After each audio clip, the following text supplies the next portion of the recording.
성부와 성자와 성령의 이름으로. 하느님, 제가 업무의 부름을 받을 때에는 아무리 강력한 화염 속에서도 한 생명을 구할 수 있는 힘을 저에게 주소서. 너무 늦기 전에 어린아이를 감싸 안을 수 있게 하시고 공포에 떨고 있는 노인을 구하게 하소서. 저에게는 언제나 안전을 기할 수 있게 하시어 아무리 강렬한 화염 속에서도 한 생명을 구할 수 있는 힘을 저에게 주소서. 신이시여, 내 차례가 되었을 때를 준비하게 하시고 불평하지 않고 강하게 하소서. 내가 들어가서 어린아이를 구하게 하소서. 나를 일찍 거두어 가시더라도 헛되지 않게, 그리고 그가 내민 손을 잡게 하소서. 영광이 성부와 성자와 성령께, 성부와 성자와 성령의 이름으로. 참, 예수님, 제가 방금 드린 기도는 어느 소방관의 기도입니다. 우리 생명을 책임지는 소방관들이 얼마나 애절하게 자기의 목숨을 바쳐서 사람들을 살리고 있는지 이 기도문을 읽으면서 많은 생각을 하게 됐습니다. 우리는 직업에 귀천이 없다고 이야기합니다. 그런데 제가 소방관들의 삶을 조금 들여다보니까 직업에 귀천이 있더라고요. 우리 한국 사회에서는 이번 여름에 알래스카 강의를 갔었는데 마침 소방관 팀장, 거기는 캡틴이라고 부르는데 팀장 집에 머무르게 됐어요.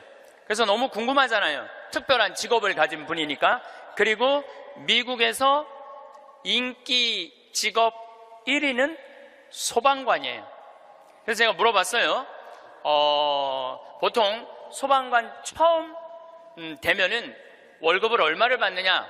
그랬더니 한 4천만 원 정도 받는데요, 연봉이.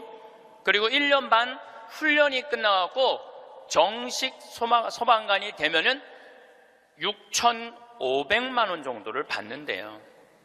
근데 우리나라 소방관은 정식적으로 소방관 합격을 해갖고 임명을 받으면은 첫 월급이 얼마냐면은 140만 원이에요. 사람의 생명을 이렇게 건지는 소방관들이 연봉이 이런 거 저런 거 다 따져서 한 2,500, 많을 때는 3천만 원밖에 되지 않습니다. 우리 그 캡틴이라는 분은 은퇴를 하고 리타이어를 하고 다시 소방관으로 다시 재취직을 해갖고, 미국은 그런 경우가 참 많아요. 일단 한번 은퇴하고 다시 그 자리로 가서 일하는 경우가 많아요. 그래서 그러면은 당신은 연봉이 얼마가 되냐 그러니까 저는 좀 많죠 그러더라고요. 그래서 얼마가 되느냐 그랬더니 한 1억 5천만 원 정도 됩니다 그러더라고요. 그러니까 미국에 가보면은요, 소방관 월급이 팀장, 캡틴 정도 되면은 1억 5천만 원 정도 돼요. 그리고 뉴욕 경찰, 뉴욕에 강의 갔을 때 내가 그런 거 궁금해 하잖아요. 얼마나 받나. 뉴욕 경찰은 연봉이 얼마냐 그러니까 뉴욕 경찰들은 경위 정도만 되면은, 경사 정도만 되면은 1억이 넘어간대요. 1억이. 그러니까 미국은 소방관, 경찰관, 군인들이 보통 한 5년 정도만 근무를 하면 1억이 넘어가요. 1억이. 제가 잠비아에 봉사활동 이렇게 갔을 때 나하고 같이 일을 하는 수녀님이 20년 전에 독일에서 유학을 했는데 장애시설, 복지학과 유학을 해갖고 장애시설에 많이 다녔대요. 근데 그 장애시설에 심리학과 여자 교수가 있었는데 퇴근할 때 보니까 그 운전기사랑 퇴근을 하더래요. 그래서 어떻게 운전기사랑 퇴근을 맨날 하느냐고, 저 사람 내 남편이라고. 심리학 교수면은 20년 전만 해도, 우리 지금도 심리학 쪽 공부를 했다 그러면은 사회적으로 최고의 직종인데, 아니, 당신은 교수고 심리학 교수고 의사인데도 이렇게 대단한데 어떻게 저렇게 남편이 운전기사인데 창피하지 않느냐고. 아무 문제 없다고. 우리 남편은 저 운전하는 걸 너무너무 좋아한다고. 그러니까 이 사람들은 자기가 교수고 남편이 운전기사라도 그 운전기사라는 것 자체가 하나도 안 창피한 거예요. 근데 우리나라 만약에 아내가 대학 교수인데 남편이 노란 학원차 운전하고 다니면은 창피할 것 같아요? 안 창피할 것 같아요? 우리 뭐라 그럴까? 당신 관도 그냥 내 월급으로 그냥 살아. 아마 분명히 그럴 거예요. 우리나라는요, 머릿속에 직업에 귀천이 있는 나라예요. 그래갖고 수녀님이 너무 놀래니까 거기서 한 가지 더 내가 너무 놀래니까 수녀님이 더 놀라운 일이 있다고, 우리 장애시설에 청소하는 아줌마가 있었대요. 맨날 와서 창문 닦고 아주 즐겁게 노래도 하고. 근데 하루는 동양 수녀님이니까 수녀님 우리 집에 초대하고 싶다고. 그래서 그 청소하는 아줌마 집에 갔대요. 갔는데 집이 대궐처럼 으리으리하더래요. 근데 딱 나오는데 그 집 청소하는 아줌마가 이런 대궐집에 청소하는 그 뒷방에 있나? 갔는데 그 청소하는 아줌마가 알아볼 수 없을 만큼 귀부인의 옷을 입고 딱 나오더래요. 그래서 수녀님 너무 놀래갖고 어떻게 된 거냐고 그랬더니 나는 사실은 내 남편이 철도청장이라고, 이 독일의 철도청장인데 나는 청소하는 게 너무너무 즐거워서 내가 청소하러 가는 거라고. 그러니까 자기 남편이 철도청장이라도 자기가 청소하는 게 하나도 안 창피한 거예요. 우리나라 지금 철도청장 부인이 지금 무슨 동방자애학교 가갖고 청소하고 앉아있다고 그러면 그 월급 다 받는데, 그래갖고 그 월급 받아갖고 그 부인은 어떻게 하느냐면은 기부를 한대, 도네이션을 한대요. 자기 너무너무 즐겁다고. 그러니까 직업에 귀천이 없어요. 우리 알래스카에서 내가 한 일주일 동안 그 집에서 지냈는데, 이 캡틴은 요트가 있어요. 집에 요트. 그리고 그 캠핑카 있죠? 차 안에 침대도 있고 음식도 해 먹을 수 있는 캠핑카도 있고. 그래서 나하고 동갑이에요. 또 그 친구가 신부님 여행 가자 그래서 정말로 요트도 타보고 캠핑카도 타보고, 우리나라의 소방장 정도, 팀장 정도인데 그렇게 행복하게 잘 살고 있더라고요. 근데 우리나라 사람들 머릿속에는 행복의 등식이 뭐냐면은 1등 서울대, 판검사, 행정고시 봐갖고 사무관, 국회의원, 이게 행복의 공식이야. 그래서 막 청소를 한다든가 소방관을 한다든가 경찰관을 한다든가 그런 거 들떨어진 애들이 하는 거라고 생각을 하고 있는 거야. 그리고 실질적으로 월급도 어떻게? 아주 적고. 우리나라 국회의원들은 1년에 월급이 한 1억 한 3천만 원 정도 돼요. 1억 3. 그런데 뭐 보좌관 또 뭐 운전기사 뭐 다 하면 한 국회의원이 얼마를 쓰냐면 7억을 써요. 7억을 써요. 한 국회의원들이 어마어마하게 쓰는 거죠. 그런데 1000을 기준으로 하면 노르웨이 국회의원들은 일을 1000개를 하면은 우리나라 국회의원들은 그렇게 많은 돈을 벌고도 105개 정도밖에 안 한대요. 그러니까 우리나라의 최고 슈퍼 갑질은요, 조연아 부사장이 아니라 국회의원들이 슈퍼 갑질을 하고 있는 거예요. 돈은 돈대로 벌고 일은 하지 않는 거죠. 그래도 오늘 국회 내년 예산안 통과한 거 보니까 마음이 좀 편하네요. 몇 년 동안 제 나라 통과한 적이 없거든요. 오늘은 내가 아침에 뉴스를 보고 그래도 밥 먹을 자격이 있구나 이런 생각이 들었어요. 오늘은. 근데 여러분들, 앞으로 우리나라는 공부 잘한다고 행복한 시대는 갑니다. 이제 제가 왜 그런 시대가 가는지 말씀을 드릴게요. 10년 전만 해도 우리나라는 대학 입학생이 1년에 60만 명이었어요. 60만 명. 근데 2020년에는 대학 입학생들이 1년에 몇 명이냐면 30만 명으로 줄어들어요. 그러면 지금 우리나라 대학이 한 400개 되는데 2020년부터는 대학이 어떻게 줄어들 것 같아요? 300개, 200개 줄어들어요. 그럼 공부 잘해갖고 교수한 분들 다 어디 갈 것 같아요? 다 실직자 돼요. 그러니까 이놈의 새끼야 공부 열심히 해, 너 공부해야지 먹고 살아, 이런 시대는 끝나요. 이제는 앞으로 어떤 사람들이 정말로 먹기 살기 좋은 시대가 되느냐면 용접하는 사람들, 포크레인 운전할 줄 아는 사람들, 그 다음에 요리 잘하는 사람들, 청소 잘하는 사람들, 이런 사람들이 행복한 시대가 온다니까요. 세상이 너무나 지금 변하고 있어요. 우리 생태마을에 올해 직원들을 채용을 해요. 또 귀가 번쩍 분들이 이런 분들이 있을 거예요. 야, 나도 한번 거기 가볼까? 근데 이번에 자격은 뭐냐면 고등학교 졸업 예정자들만 뽑아요. 나는 대학 졸업 예정자들도 안 뽑아요. 대학원 졸업 예정자들도 안 뽑아요. 혹여 가끔 대학 졸업한 사람들, 대학원 다니는 사람들 뽑아요. 우리도 뽑는데 월급은 고등학교 졸업한 사람이나 대학 졸업한 사람이나 대학원 졸업한 사람이나 우리 생태마을 첫 월급은 똑같이 200만 원이에요. 고등학교 졸업해도 직원으로 되면 무조건 200만 원이에요. 아니 생각을 해봐요. 아니 매주 띄우는데 뭐하러 대학원 자격증이, 아니 배추 심는데 뭐하러 대학 졸업한 사람이 필요해요? 우리 생태마을에 필요한 사람은 어떤 사람이 필요하냐 하면 성실한 사람, 성격 좋은 사람, 이런 사람이 필요해요. 그리고 우리 생태마을에 지금 다녀간 사람이 100명도 넘죠. 우리 직원이 지금 한 40명 되니까 많이 바뀌어요. 근데 남아있는 사람이 어떤 사람이 남아있느냐 하면은 가정환경 행복했던 사람, 성실한 사람, 이런 사람들이 남아있어요.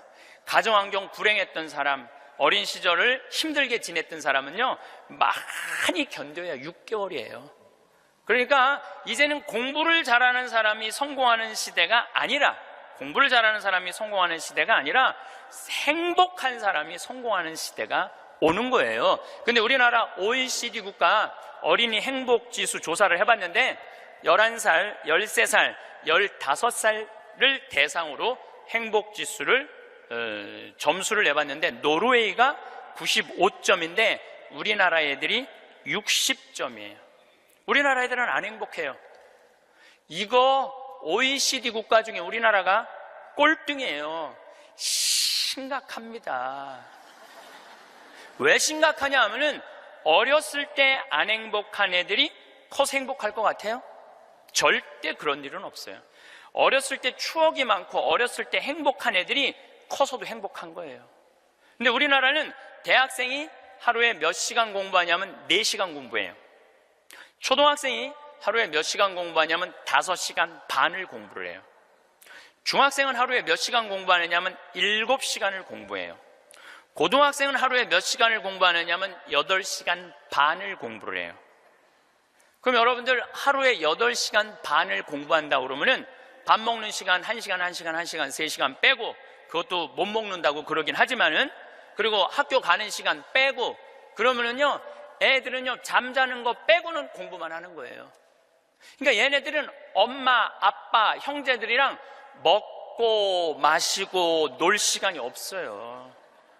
제가 지난 시간에도 말씀드렸지만은 이 세상에 가장 중요한 일은 뭐냐면은 먹고 마시고 노는 일이에요.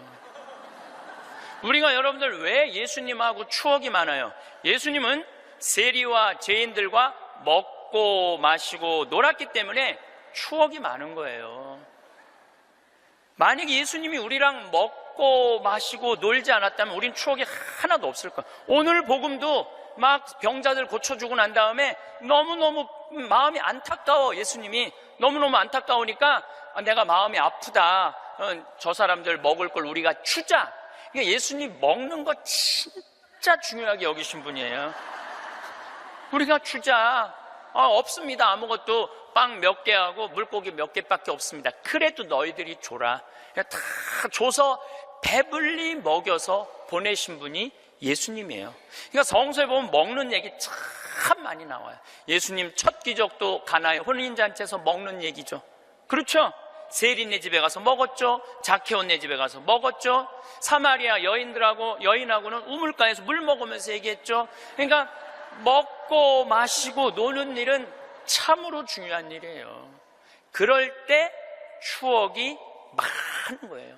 근데 우리나라 초등학교, 중고등학교 아이들은 엄마 아빠랑 먹고 마시고 놀 일이 없어요. 그러니까 커서도 엄마 아빠하고 추억이 하나도 없는 거예요. 행복했던 순간도 없고. 미국 애들은, 초등학교 애들이, 우리나라 애들은 5시간 반 공부하는데 미국 애들은 초등학교 애들이 하루에 몇 시간 공부하느냐면 2시간 반 공부해. 그러니까 이거는 공부하는 흉내만 내는 거야. 그 얘네들은 계속 먹고 마시고 노는 거예요. 계속. 제가 미국 강의를 가보면은요, 얘네들이 하는 거는 정말로 먹고 마시고 노는 일이에요. 유럽, 북유럽 애들은 말할 것도 없고 학교 가서도 계속 놀아요. 우리처럼 학원 가갖고 영어, 수학 막 계속 뭐 글쓰기, 뭐 웅변 그런 거를 하는 게 아니라니까요. 그런데 놀랍게도 핀란드 고등학생은 하루에 4시간 공부하는데 우리나라 애들은 하루에 8시간 반을 공부를 해요. 그런데 수학 점수가 핀란드 애들은 544점이고 우리나라 애들은 542점이에요. 4시간 공부하는 애들하고 8시간 반 공부하는 애들하고 수학 시험을 보는데 누가 더 잘 보느냐면은 핀란드 애들이 훨씬 잘 본다는 거예요. 이게 무슨 얘기냐면 여러분들이 자녀들 학원 보내는 거 다 쓸데없는 데다 보내고 있는 거예요. 그 시간에 애들이 학원 가서 뭐 할 것 같아요? 휴대폰 갖고요, 게임하고 친구들하고 노는 거예요. 그 시간에 애들 학원 가 있다고 여러분들이 그걸 교육이라고 생각하는 이 대한민국이 불행한 거죠. 그 시간에 엄마 아빠랑 맛있는 음식 만들어 먹고 손잡고 소풍 다니고 눈 바라보고 같이 놀았다면은 걔네들은 건강하게 살았을 거예요. 근데 엄마 아빠하고 그랬던 적이 하나도 없어. 여러분들 사람이 커서요, 어렸을 때 가장 기억에 많이 남는 게 뭔지 아세요? 엄마가 맛있는 음식 해줬던 거. 이게 가장 기억에 많이 남는데요. 그리고 가장 행복했던 순간이 뭔지 아세요? 엄마가 맛있는 거 해준 거 너무 맛있게 먹은 거. 그게 가장 행복한 순간이래요. 근데 우리나라 대한민국의 청소년들은 엄마가 맛있는 거 해준 거 먹은 기억이 없어요. 학교 다니느냐고. 그러니까 애들이 행복하지 않은 거죠. 애들은 참 서울대학 가야 되니까 경쟁을 해야 돼. 서울대학 가야 돼. 놀 시간이 어딨어. 여러분들 토끼와 거북이 얘기 아세요? 이거 참 웃기지도 않는 얘기 여러분들이 알고 있는 거예요. 왜냐하면 토끼하고 거북이하고 시합을 했는데 어떻게 거북이가 이겨요? 말도 안 되잖아요. 말도 안 되는 얘기예요. 어떻게 거북이가 이겨요? 이렇게 발바닥도 땅바닥에 있고 이렇게 가는 거북이가 그냥 뛰어다니는 토끼를 어떻게 이겨요? 2000년 전 이솝우화 얘기예요. 그러니까 2000년 동안 사람들은 거북이가 빠른 줄 알고 있어, 사람들은. 근데 요즘 새로운 일이 벌어졌어요. 그 후손 토끼가 생각해보니까 너무 자존심 상하는 거야. 이 빠른 우리가 거북이한테 진다는 걸 모든 사람들이 알고 있다는 게 너무 웃기잖아요. 그래갖고 토끼가 거북이한테 도전장을 내요. 다시 시합하자. 2차전을 벌이자. 2차전을 벌이자. 그래갖고 거북이가 생각해보니까 니네들은 토끼들은 막 뛰어야 되기 때문에 심장이 너무 빨리 뛰기 때문에 쉬어야 돼. 그래서 얘네들은 반드시 뭐가 필요하냐면 토끼 잠이 필요해요. 토끼 잠을 자야 돼, 얘네들은. 그러니까 거북이는 믿는 구석이 있어. 너 또 토끼 잠 잘 거니까 시합해도 우리가 분명히 이길 것이다. 그래도 거북이가 생각해보니까 그래도 준비를 해야 될 것 같아. 그래서 거북이도 어떤 준비를 하냐면은 나도 토끼처럼 뒷다리를 똑바로 세우는 훈련을 이제 하기 시작한 거예요. 뒷다리를 세워갖고 내가 빨리 좀 가야 되겠다. 뒷다리. 그리고 생각해보니까 거북이한테 최고 치명은 뭐냐면 두꺼운 등딱지야. 그래서 등딱지를 가볍게 갈기 시작했어요. 병원 다니면서 나 좀 갈아줘라, 이거 좀 가볍게. 그래갖고 준비를 충분히 했어요. 드디어 2차전이 시작이 됐어요. 아니나 달라 토끼가 총알같이 뛰어나갔죠. 근데 거북이는 뒷다리를 이제 세워놨으니까 거북이도 만만치 않잖아요. 쫙 가면서 믿는 구석이 있어서, 어떤 믿는 구석이 있었느냐면은 이제 분명히 저 나무 밑에서는 토끼 잠을 잘 것이다. 그래갖고 토끼가 딱 보니까 역시 멀리서 지가 뒷다리를 세워봤자지. 그래갖고 쫙 오는데 자도 될 것 같아. 딱 잠을 자면서 내가 1시간만 자야지, 2시간 잘 거, 1시간만 자야지. 그런데 이제 거북이는 지나갔어. 지나가면서 네가 그러면 그렇지, 네가 토끼가 토끼 잠을 자야지. 딱 어느 정도 중간까지 갔는데 토끼가 깨어난 거예요. 2시간 잘 거 1시간 훈련을 열심히 했으니까 1시간 만에 딱 깨어나갖고 거의 결승점 도달점에 총알같이 토끼가 지나간 거예요. 그리고 거북이가 가다 보니까 토끼가 지나간 거예요. 그래서 이제 토끼가 이 불명예를 씻었어요. 드디어 이제 모든 이 짐승계에는 드디어 토끼가 이겼댄다. 걔가 토끼잠을 줄여갖고 그 거북이를 이겼댄다.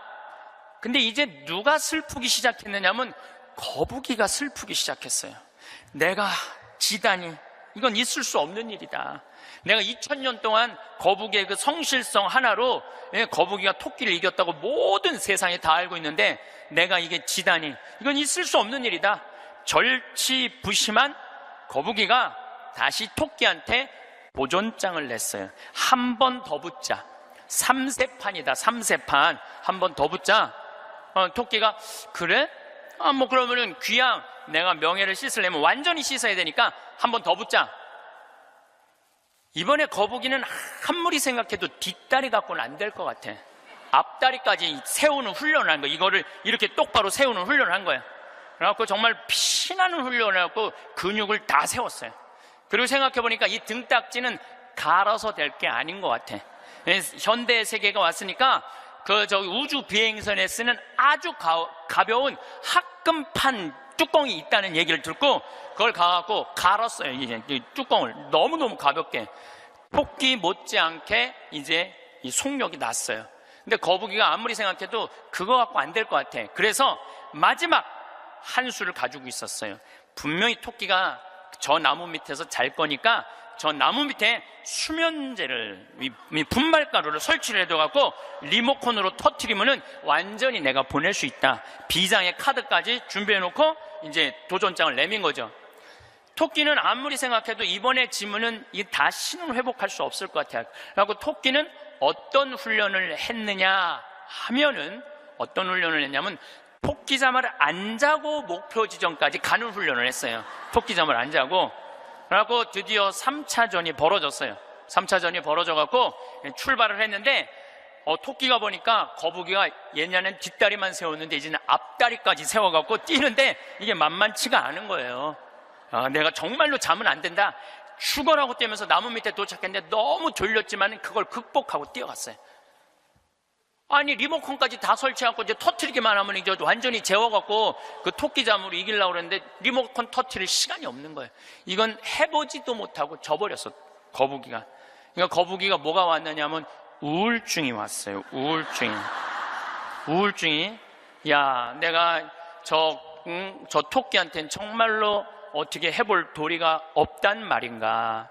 너무 우울증이 슬퍼갖고 이제 자살까지 생각을 했어요. 근데 할아버지가 그 손자 거북이를 보고 이런 말을 해요. 거북아, 손자야, 슬퍼하지 말아라. 너 토끼가 몇 년 사는 줄 아냐? 잘 모르는데요. 토끼는 그렇게 죽어라 하고 뛰기 때문에 토끼 수명은 7년이다. 7년. 근데 우리 거북이들은 수명이 얼마인 줄 아냐? 우리 거북이들은 할아버지가 지금 몇 살이에요? 내가 지금 190살이다. 우리 거북이는 느리기 때문에 수명이 200살이다. 너는 느린 게 네 본질인데 왜 토끼 이기려고 그 되지도 않는 뒷다리 앞다리 세우고 왜 그렇게 인생을 힘들게 사느냐. 너는 천천히 사는 게 너의 운명이다. 그 생각을 해보니까 가만히 생각해 되지도 않는 시합을 2000년 동안 한 자기 거북이하고 토끼, 그게 웃긴 거예요. 그래서 이 거북이는 천천히 다니고 자기의 그 본성에 따라 사니까 사는 게 너무너무 즐거워요. 그러니까 느린 게 빠른 것보다 훨씬 좋구나. 빠르면 7년밖에 못 사는데 느리니까 200년을 사니까 아무리 토끼가 빠르면 왜 빨리 죽는데. 그런데 지금 대한민국은 우리 자녀들을 거북이로 안 키우고 뭘로 키우냐면 토끼로 키우고 있어요. 토끼로. 7년밖에 안 살릴 생각을 하고 토끼로 키우고 있어요. 그렇게 가장 큰 희생자가 된 사람이 누구냐면은 사도세자예요. 여러분도 사도세자 얘기 알죠? 네, 사도세자가 언제 죽었느냐면 1762년 이모년에 5월 13일 날 뒤주에 들어가고 5월 22일 날 죽었어요. 8일 동안 있다가. 그런데 이 사도세자는 아버지가 영조인데 아버지의 첫째 아들이 효장세자가 있었는데 9살에 죽어요. 9살에 죽다가 40이 넘어서 아들 하나를 얻어요. 이게 바로 이선, 정조는 이산, 정조의 아버지인 사도세자의 진짜 이름은 이선이에요. 사도세자는 죽고 난 다음에 영조가 불러준 이름, 슬픔을 생각해라, 생각살자, 슬플 도자, 그래갖고 사도세자고 진짜 이름은 이선이에요. 그러니까 40이 넘어서 아들을 하나 얻었으니까 효장세자가 죽고 난 다음에 너무너무 슬펐는데 이 영조는 이 아들이 너무너무 귀했던 거야. 그래갖고 2살에 사도세자 책봉을 해요. 근데 얘가 얼마나 똑똑했느냐 하면은 2살 때 왕자라는 한자를 보고 아버지가 이게 무슨 자냐 그러면 아버지를 가르쳤어요. 이게 아버지 자다. 왕자를 보고 세자짜리를 보고 이거는 무슨 자냐, 이건 나다. 2살짜리가 5살 때 효경을 줄줄줄줄 외워요. 영조라는 임금은 공부하기 너무너무 좋아했던 임금이거든요. 그러니까 이게 진짜 똑똑한 놈 만들어 보겠다고, 똑똑한 놈 만들어 보겠다고 선생을 몇 명을 들이냐면 20명을 들여요. 그래갖고 아침, 점심, 저녁으로 가르치는 거야. 계속 가르치는 거야. 그리고 이제 시험을 아버지가 나와서 보는 거예요. 너 사서삼경에 이게 무슨 뜻이냐? 그러면 20명이 둘러있고 5살, 6살짜리가 까먹을 수도 있잖아요. 그러면 대답을 못하면은요, 영조가 눈을 부라리면서 이놈 그것도 모르느냐고. 근데 세자는 때릴 수가 없었어요. 누구를 때리냐면 세자를 업고 다니는 내시를 때리는 거예요. 대신 맞는 거예요. 그러니까 여러분도 어린아이가 생각을 해봐요. 내가 문제 하나 못 맞히면은 저 내시들이 두들겨 맞으니 얼마나 이 스트레스를 많이 받아요. 그런데 7살, 10살 때는 칼싸움 하는 거 좋아하잖아요. 저도 어렸을 때 맨날 산에 가고 나무 잘라갖고 맨날 칼싸움 해갖고 여기 맨날 여기 찢어지고 그랬던 기억나요. 이 선은 상궁들하고 칼싸움을 해요. 그걸 본 영조는요, 이 상궁들을 때려 죽여요. 때려 죽여요, 그냥. 그걸 보고 이 사도세자는 너무너무 무서웠던 거야, 아버지가. 그런데 딱 12살이 되면서 사도세자는 공부하기가 싫어요. 그래서 이때부터 책만 보면 머리가 지끈지끈 아픈 거예요. 그러니까 조기 교육의 최고의 희생자는 누구냐면은 사도세자예요. 그러니까 아버지는 공부를 가르치는데 아들은 공부하기가 싫은 거야. 그리고 얘가 키가 엄청나게 커요. 사도세자가 세자 그래갖고 나만큼 조그만 줄 아는데 키가 1m 막 80대고 청룡도를 휘두를 정도로 힘이 좋았다는 거. 관우가 청룡도를 휘두르고 그랬다는 거예요. 말도 잘 타고 화살도 잘 쏘고. 근데 아버지는 그게 너무너무 싫었던 거야, 그렇게 하는 게. 그냥 아버지하고 점점 갈등을 일으키면서 광증에 시달려요. 미쳐갖고 나중에는 마지막에 자기가 데리고 있었던 시종들 100명을 죽여요. 마음에 안 들면 칼로 쳐 죽이는 거예요. 나중에 무당하고도 살고 비구니 스님하고도 살고 도저히 아버지가 컨트롤할 수 없을 정도로. 엄마도 해경궁 홍씨도 자기 남편을 컨트롤할 수 없어요. 그래서 결국은 죽일 수밖에 없었던 거예요. 이게 사도세자의 슬픔이에요. 이게 조기교육의 희생자예요. 조기교육의 희생자. 그런데 이 사도세자도 내가 보기엔 딱 7년 만에 돌은 거야. 토끼처럼 7년 만에 돌은 거예요. 근데 여러분들도 초등학교 1학년 때부터 애들 어떻게 해요? 영조가 20명 선생 된 거나 여러분들이 학원 애들 10개, 12개 보내는 거나 다를 바 하나도 없어요. 애들 미치게 만드는 거예요. 그러면은 언제까지가 애들이 엄마가 시키는 대로 따라하느냐면 중학교 1학년 때까지는 딱 시켜요. 해요. 근데 딱 그 7년이 지나고 나면 애들 눈빛이 쫙 꺾어지기 시작해요. 예. 중학교 2학년만 되면은 눈빛이 싹 돌아가기 시작해요. 돌아가기 시작하면 그때부터 애들은 미치는 거예요. 근데 여러분들 이게 웃을 일이 아니에요. 그 미치는 애들이요, 한둘이 아니에요. 참 많아요. 그럼 이때부터는 엄마도 컨트롤이 안 되는 거예요. 아버지도 컨트롤이 안 되는 거예요. 그 얘는 행복했던 순간이 하나도 없었던 거야. 행복했던 순간이 없기 때문에 이때부터는 엄마한테 소리 지르고 물건 던지고, 심지어는 엄마를 때리는 아이들도 참 많습니다. 이 엄마들은 어디 가서 얘기도 못해요. 얘기도 못해요. 중학교 2학년 3학년 되는 애한테 맞는다, 자식이 무서워서 벌벌벌벌 떠는 부모들이 참 많습니다. 그럼 얘가 미치게 만드는 장본인이 누구예요? 엄마들이에요. 엄마들이 얘를 미치게 만드는 거예요. 미쳐갖고 이제 애가 이렇게 뛰고 저렇게 뛰면 나한테 데리고 와요. 그러면 얘네들 눈빛이 싹 돌아간 걸 내가 봐요. 그럼 상담을 해보잖아요. 그럼 걔네들이 나한테 하는 얘기가, 자기는 초등학교 때 자기 자유시간이 하나도 없었다는 거예요. 자유시간 하나도 없이 엄마가 이 학원 가라면 저 학원 가고 저 학원 가고 저 학원 가고, 그래서 자기 미치겠다는 거예요. 막 속에서 불이 일어난다는 거예요. 불. 이 사도세자가 뭐라 하냐면 자기 속에서는 울화증이 일어났다. 울화증이. 만약에 영조가, 사도세자가 그렇게 무기신식이라는, 무에서도 편해요. 사도세자가 그만큼 똑똑한 사람이었고, 만약에 영조가 이 아들을 정말로 청룡도도 마음대로 하게 하고 창, 활, 말 다 잘 탔거든요. 그렇게 키웠다면은 우리나라는 광개토왕 대왕만큼 훌륭한 군주, 강력한 군주를 18세기에 모실 수 있었을 거야. 사도세자가 죽고 난 다음에 정조가 임금이 됐잖아요. 권력 기반이 취약했어요. 그 다음에 정조가 1800년에 죽고 순조, 헌종, 철종, 고종 다 7살, 10살, 18살, 17살짜리들이 왕 되면서 조선은 끝난 거예요. 여러분들도 지금 가만히 생각해봐요. 지금 내가 하나 둘 가지고 있는 애 공부 그렇게 시켜갖고 미쳤어. 그렇게 미쳤어? 그러면요, 그 집안은요, 나중으로도 희망이 없는 집안이에요. 그리고 참 고치기 힘든 병이 뭔지 아세요? 정신병이에요. 제가 수많은 사람들을 만나면서, 수많은 아이들을 만나면서 가장 고치기 힘든 병이 정신병이에요. 우울증이라든가 조울증이라든가 이렇게 걸린 사람들은 평생 병원에 들락날락하고 평생 약 먹다가 결국은 그렇게 죽는 거예요. 근데 자기 자식을 뒤주에 가둬서 죽이지는 않지만, 여기 있는 분들 중에 뒤주에 가둬서 죽일 사람은 없지만은 그렇게 미치게 만드는 부모들이 참 많다는 거예요. 미치게 만드는 거예요. 그놈의 1등 병 때문에.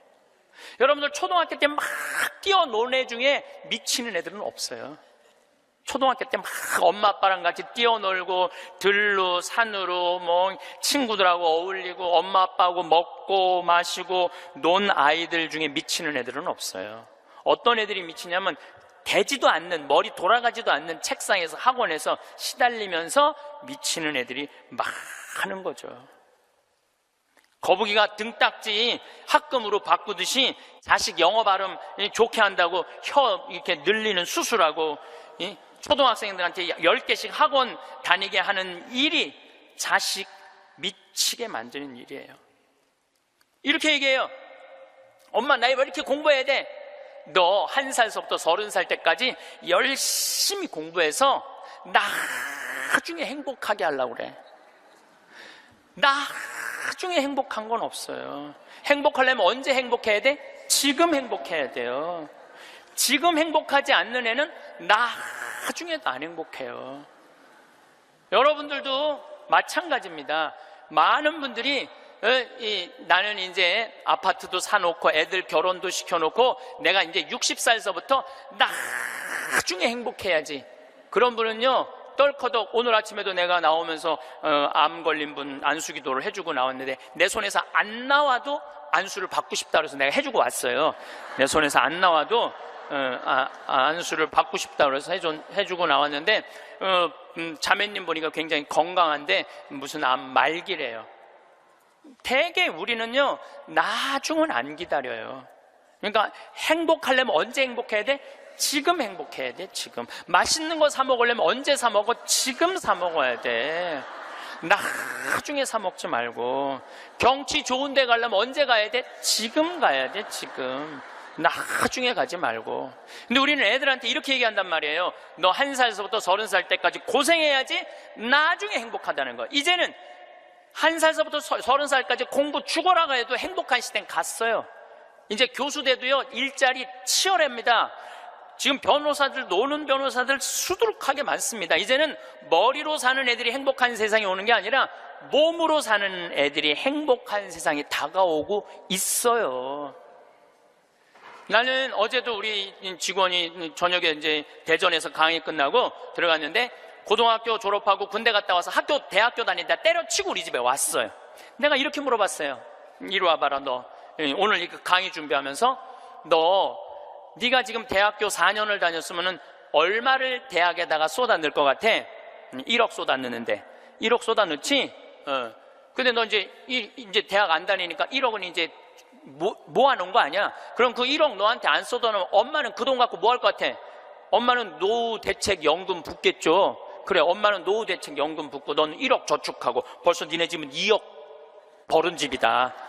대학을 안 다니면 안 다닐수록 돈을 버는 거다. 근데 너 지금 내가 이번에도 월급을 한 1년 안 됐는데 30-40만 원 올려줬어요. 우리는 5년만 근무하면 무조건 300만 원씩 받을도록 내가 해주는 거예요. 그럼 너 지금 5년, 4년 근무하면 너 1억 모은다. 기숙사에서 먹고 자고 쓸 일도 없고, 거기는 해만 떨어지면 돈 쓸 데도 없어요. 너 그러면은 4년 동안 딴짓 안 하고 착실히 돈 벌으면 너 1억 버는 거야. 그럼 넌 30 전에 2억짜리 아파트 살 수 있는 거야. 우리나라 지금 대학 나온 45만 명 졸업하는데 제대로 된 직장에 취직하는 숫자가 몇 명이에요? 5만 명밖에 안 돼요. 40만 명은 2년, 3년 빈둥빈둥거리고, 심지어는 엄마 아버지가 애들 때문에 경비에 나가갖고 그거 해갖고 애들 생활비 대주고 뒷돈 대주고 그러고 있는 거예요. 그러니까 지금 여러분들 지금 대한민국에서 없애버려야 되는 건 내가 보기엔 대학이야. 대학만 없어지면 전부 일의 소중한 가치를 배우고 다 행복하게 살 수 있어. 아니, 대학 졸업하고 딱딱딱 취직하면은 내가 왜 대학을 귀하게 여기지 않아요? 대학 졸업하는 애 거의 반 이상은 빈둥빈둥 놀고 있는데. 그러니까 우리나라 할머니 60, 70 된 분은 머리 나쁜 몸으로 살 놈한테 돈 쏟아 넣느냐고.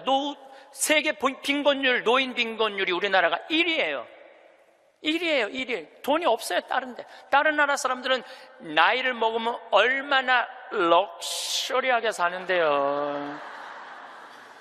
놀지도 못하고 죽어라 30살까지 나중에 행복하려고 공부했는데 취직 안 되면 그 허탈감, 좌절, 이거는요, 어른들은 상상할 수 없을 만큼 힘든 거예요. 상상할 수 없을 만큼. 한 3달 전에 아주 이쁘장한 여자아이가 절 찾아왔어요. 공부도 굉장히 잘하는 아이예요. 공무원 시험을 보는데 계속 3번인가 4번 떨어진 거예요. 너무너무 좌절감, 우울증에 시달려있는 아이예요. 예. 그래서 날 찾아왔어요. 그래서 내가 얘기했어요. 꼭 공무원을 해야 되냐?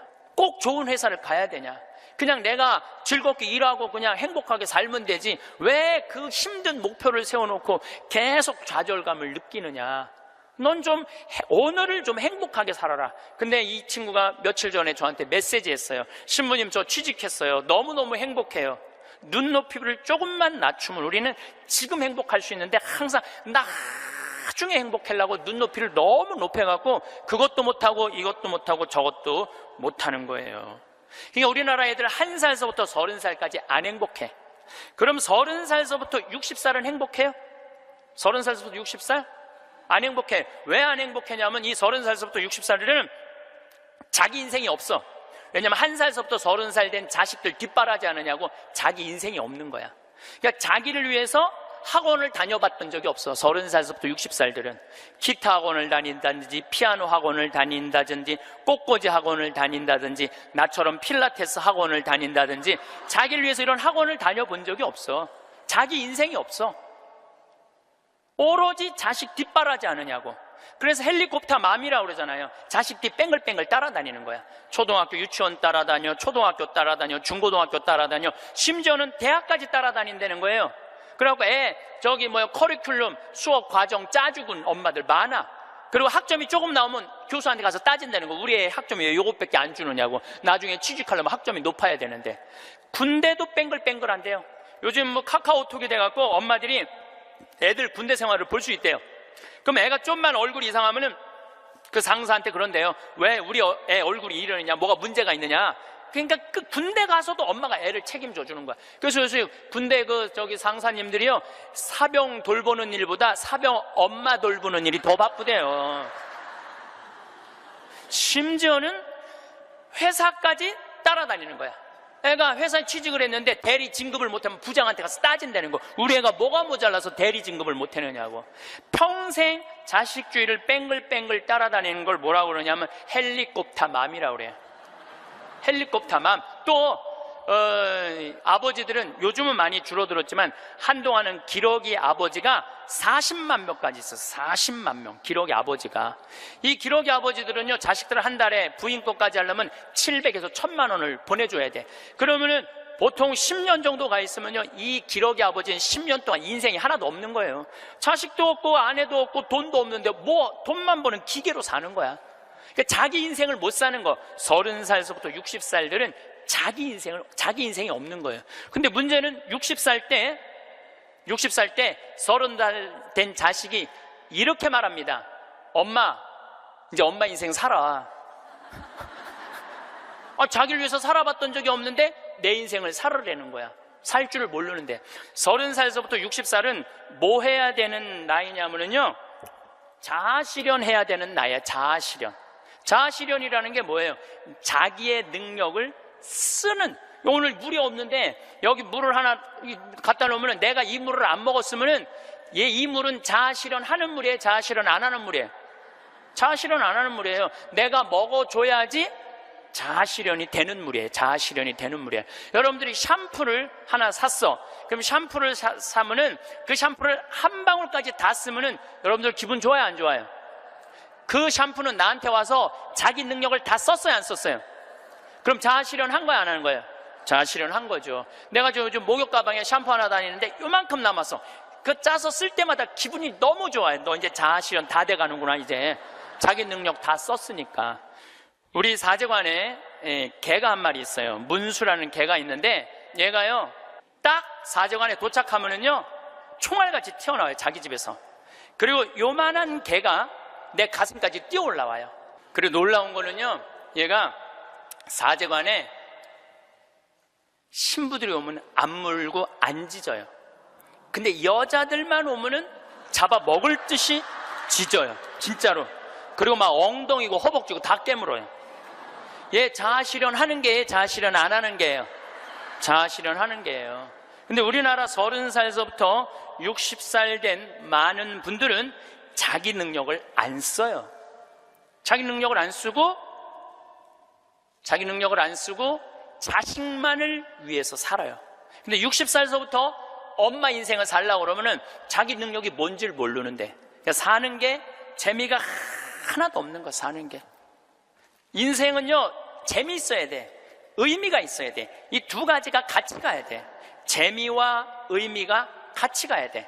그런데 내가 기타를 잘 쳤다면 기타 치러 온 세상 돌아다니고, 꽃꽂이 했다면 온 성당에 꽃꽂이 하러 다니고, 뭐 춤췄다면 춤추러 다니고 이럴 텐데, 나를 위해서 한 게 하나도 없는 거야.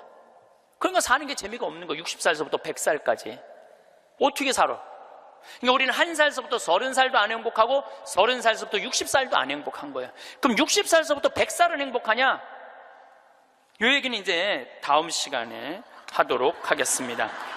기도, 자녀를 위한 기도 바치겠습니다. 성부와 성자와 성령의 이름으로. 주님, 나를 고쳐주소서. 가끔 자녀를 나의 투자의 대상으로 여기는 착각을, 나의 삶을 자녀에게서 보상받으려는 유혹을, 다 너를 위한 것이다 라고 하면서 궁극적으로 자신을 위했던 이기심을, 그리하여 자녀가 나에게 속해 있지만 내 것이 아님을 깨닫게 해주소서. 나로 하여금 부모로서의 권리보다는 의무로, 자녀의 성장보다 내가 먼저 성숙해짐으로 그들을 훈계하게 하소서.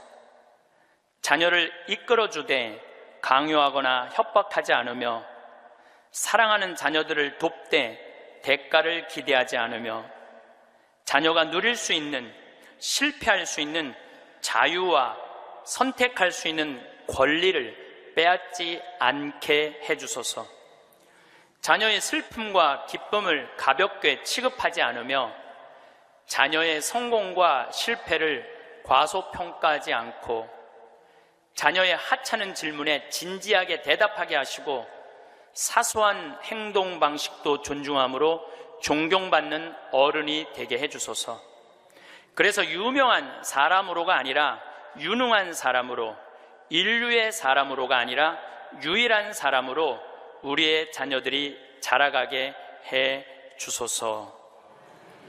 성부와 성자와 성령의 이름으로 아멘. 네, 감사합니다.